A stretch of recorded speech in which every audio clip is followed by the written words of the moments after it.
অধ্যায় ১ অরণ্যের রাজা ও বুদ্ধিমান শিয়াল। অনেক বছর আগে এক গভীর অরণ্যে বাস করত এক গর্বিত ও শক্তিশালী সিংহ, যার নাম ছিল সিংহরাজ সূর্যব্রত। সেই ছিল অরণ্যের নিরঙ্কুশ শাসক।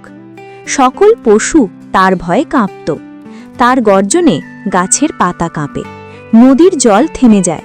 কিন্তু বছর ঘুরতেই সিংহটি বার্ধক্যে পৌঁছায়। তার গতি কমে যায়, দাঁত ভেঙে যায়, আর আগের মতো শিকার ধরা আর সম্ভব হয় না। এদিকে জঙ্গলের প্রাণীরা আনন্দিত। তারা ভাবল সিংহ আর আগের মতো ভয়ঙ্কর নেই, কাজেই এখন সবাই স্বাধীনভাবে ঘুরে বেড়াতে পারবে। কিন্তু সিংহরাজ তার গৌরব হারাতে চায়নি। সে সিদ্ধান্ত নেয় কাউকে না কাউকে নিজের হয়ে কাজ করতে হবে, যে তার হয়ে শিকার জোগাড় করে দেবে।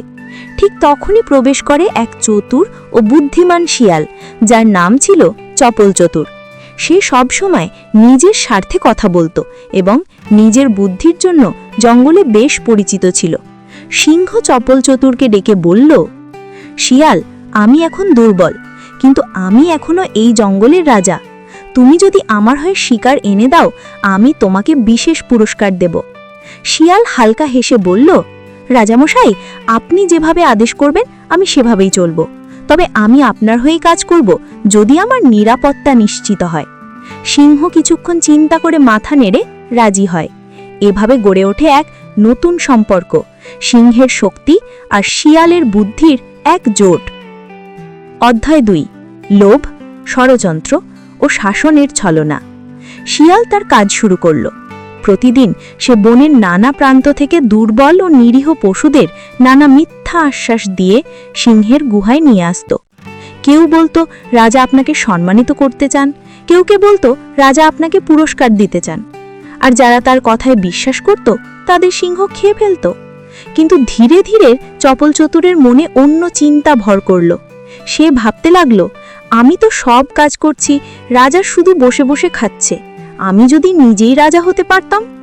তাই সে গোপনে কিছু প্রাণীর সঙ্গে যোগাযোগ শুরু করে। তাদের বোঝায় সিংহ এখন দুর্বল, আমি চাইলে নিজেই তাকে সরিয়ে রাজ্য পরিচালনা করতে পারি।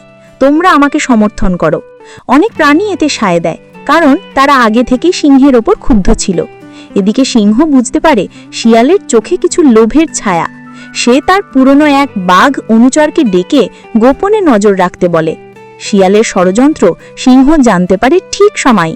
একদিন চপলচতুর যখন সিংহের গুহায় আসে, তখন সিংহ তাকে বলেন, শিয়াল, তুমি আমার বন্ধু ছিলে, এখন শত্রু হতে চাও? শিয়াল চমকে ওঠে, আমি? না রাজামশাই, আমি তো আপনার একান্ত অনুগত। কে আপনাকে ভুল তথ্য দিল? সিংহ হেসে বলে, বুদ্ধি দিয়ে সব জয় করা যায় না শিয়াল। যদি বুদ্ধি নীতির সঙ্গে না মেলে, তবে সেটা আত্মঘাতী হয়ে ওঠে। এই বলে সিংহ চপলচতুরকে অরণ্য থেকে বহিষ্কার করে দেয়। অধ্যায় ৩ সত্যের শিক্ষা ও রাজত্বের পরিবর্তন। চপলচতুর বনের এক প্রান্তে এসে পড়ে।